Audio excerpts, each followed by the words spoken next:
with Derek of the Big Time, and we're Brighter Beats. Check us out on the interweb.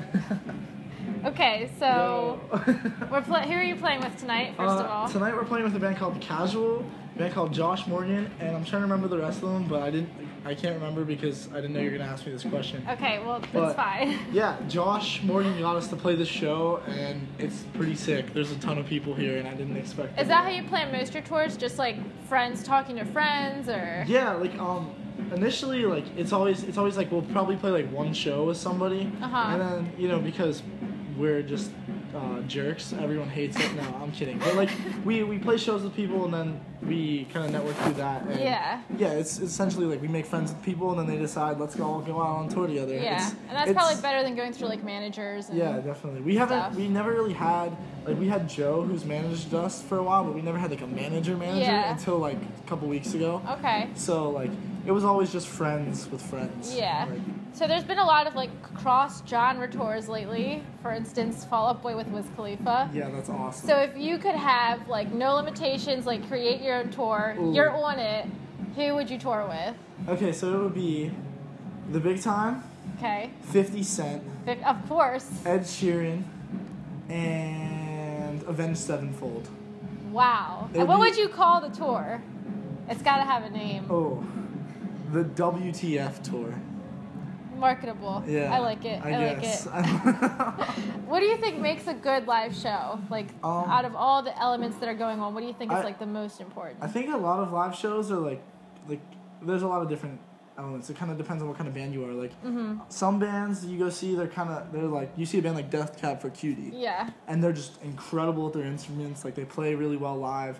And, like, it's kind of like a more chill show, but, like, it's great. It's the sound. But then there's bands like All Time Low, or bands that are just, like, in your face. Like, Fall Out Boy has, like, fire. Yeah. And I think that, like, with me and with our band, we really try to get super, what's the word? Like, just intimate with people. Okay, so, like, crowd participation. Yeah, crowd participation and just, like, bam, bam, like, grand gestures. And, like, really just, if people see that you're excited, then they'll get excited. They'll be hyped. Yeah. So, like, what shows have, like, impressed you that you've been to?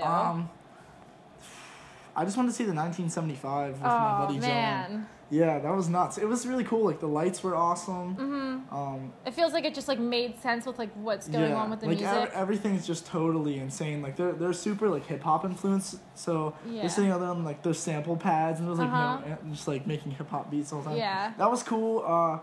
I saw, like, Good Charlotte and, like, a bunch of bands on the Bamboozle Roadshow, like, a really long time ago. Yeah. And that was cool. Like, I don't know. I'm always really down with, like, super small, intimate acoustic sets, too. That's always fun. Yeah. And what do you want your audience to, like, take away from a show? Like, when they leave, like, what feeling do you want them to have? Like, what do you want them to, like, come out with that they didn't come in with? I just really want people to come to our shows and be like, wow, that was so much more fun than actually listening to the music.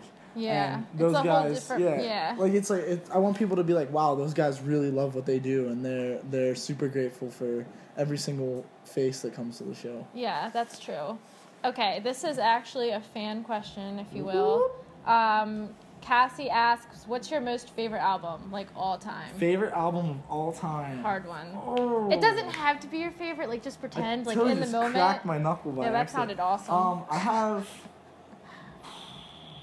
Probably A Fever You Can't Sweat Out by Panic at the Disco, or Less Than a Romantics by Mayday Parade. Oh, I love it. Like, I'm a really, really big fan of a full, cohesive work of art. That's why I like Put Up or Shut Up, the EP, because it just, every song right fits into each other. Yeah, it's really cool. Like, I just think it's cool, especially because Fever You Can't Sweat Out is, like, a concept album. Yeah, I like and everything is, like, very, like, flapper, like, burlesque, like, cool. Like, all the videos they do are super sweet, too. So Panic at the Disco is one of my favorite bands. And you recorded with ZK Productions, and they do Mayday Parade, Cartel. Yeah. So, like, what was that experience like working with someone at, like, that caliber? The best way to describe it is it was tight. Because, like, Zach and Kenneth, they always say, that's tight. That's tight. No, it was cool, dude. It was weird because, like, we go into, like, this $1 million recording studio. Yeah. We'd done some stuff before. Like, we recorded with this dude Paul Levitt, who'd done like Put Up or Shut Up. Oh my god, I love he's Baltimore based too. It was cool, but like he really like it. He wasn't as into our band because I mean we weren't as developed as we were when we went with ZK, but ZK was super fun because we went down for 3 weeks. I would wake up at 8 o'clock every morning and just work my ass off from 8 to 6 p.m. So is it easier to just like focus and like just get it all done rather than like just sporadically? I think so for sure. It was just a good experience because they were super into what we were doing and like they realized what I was going for. Like we went in there like, what do you want your band to sound like? What are you guys trying to make this record? And I was just like huge, epic. Like, I think epic is the word I used at first. Like, I just wanted everything. That's a good goal. But, yeah, like, those guys just really, we meshed really well with them. Yeah, if they, like, get your, So, like, where do you, like, write best? Like, do you write best in the studio, or do you, like, come in with material already? I think that it's different all the time because, like, ZK, like, we did sandcastles in the studio. We actually did that almost an entire year. Or we did that in, what was it, October? Or it was, like, the Pop Fresh Tour, November or something. Okay. We did that, and then we did, like, some of the stuff while we were in there, but we try to write a lot while we're at home. It just really varies on the situation. Like, you never really know when you're going to be inspired. Yeah, because you can't, like, force something like that. No, you can't. And, like, lately we've been writing for a new release, and I've come up with some stuff, but, like, I've been trying to write, I've been forcing stuff, and it's just, like, it's not as natural. I'm like, man, this sucks. I need to, like, get away and, like, go do something to just focus, really. So what's the best and worst part about, like, being on the road? Like, is it... the food, is that the best part? The food is the best and worst part, I think. Because you eat really shitty sometimes, but you also eat incredible food. See, I have, like, a food bucket list where, like, when I hit this town, like, I need to go here. Go to Melton, Cleveland. That place is the bomb. I'm going to Cleveland. My favorite place I think we've ever eaten is Oklahoma Joe's in Kansas City, I think. Kansas City. It's cool. But, no, the best thing about tour is just getting to meet a bunch of different people and really like experiencing the world and kind of expanding your grand worldview. I think the worst thing is how like you meet all these incredible people every day. Like the best and worst thing is definitely this is it. You meet all these incredible people every day. You hear their stories, you see all these incredible things, you play these crazy shows. But then the worst part of it is that you only get to be there for a day. Yeah. And a lot of times, like, we're here in Lancaster at the Chameleon Club, and, like, we've recorded in Lancaster before, and, like, I love this place, but the only thing we're going to get to see is the inside of the venue. Yeah. And I get to hang out with you guys and, like, a bunch of my friends, and I'm only going to get to see them for a day. So, like, leaving people is probably the worst thing. Yeah, that's got to be hard. Being sick. I was sick, like, the entire Imaginary Heart tour. That was rough. Yeah, that would be rough. It was awful. And this is another question from Twitter, from Danny Bear 2. I don't know who the original was, but what does it mean to you when someone tells you that you've helped them through a rough time and that your music inspires them every day? It's mind-blowing. That's a big question. It's a really big thing to me because I remember being in that position. Like, there were a lot of bands, like, there's one of them that really sticks out is this band called Valencia from Philly. God, I love Valencia. Yeah, they were one of my favorite bands in the entire world. Yeah, that was my first MySpace song ever. 3,000 Miles was my first MySpace song. But, like, we played a show with them when I was in, like, 10th grade, and Shane was sick, and they let me sing a song with them because they had, like, it was, like, me, like, Juliet Sims, and, like a bunch of people. Like, we all got to sing Valencia songs. And for me, like, Valencia was my first show I'd ever been to as well. So, like, they really inspired me to play music, and the album Dancing with a Ghost really helped me through, like, a super tough time in my life.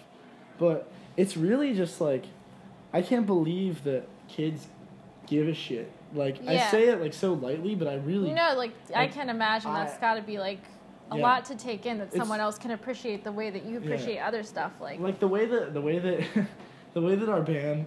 Like, there's been a trend, like, in my entire music career. That, like, I'm like, wow, this is going to be so much fun, or I don't expect anything, and it ends up being 100 times better than we ever expected. Yeah, that's kind of like the best mindset, because I feel like a lot of people go in, like, expecting it to be huge, and then it's not, and they're, like bummed. I thought the show was going to be, like, pretty small. Yeah. And I walked downstairs, and I just got mobbed. No, the crowd is insane. It's nuts. It's pretty awesome. Okay, so to sign off, we're called Brighter Beats, so, like, what's a song...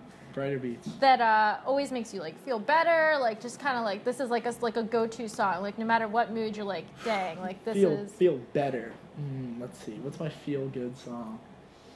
I Want to Dance with Somebody by Whitney Houston. Either that or Pretty Young Thing by Michael Jackson. I've been on, like, a super, super 80s kick, And, like, Genesis. Yeah, Everything Genesis. I'm just super into like the 80s pop, like the super dancey, like it just makes me feel Boston good. has like some good, like More Than a Feeling is a good classic song. I like I don't know, anything Journey too, but I think that my go-to is probably I Wanna Dance With Somebody. My favorite song of all time is Hands Down by Dashboard Confessional though. Wait, which one? Hands Down. Oh, okay. I thought you were talking about it is Hands Down by Dashboard Confessional. No, I agree. I love Dashboard Confessional. I love it. It's great. All right. Well, that's all. Thank you. Where can they follow you and stuff? Follow us on Twitter, The Big Time Band, Facebook, The Big Time Music, YouTube, The Big Time Music. We're on Spotify, iTunes, Instagram, The Big Time. All of our links are different things. It's confusing, but just Google us or something.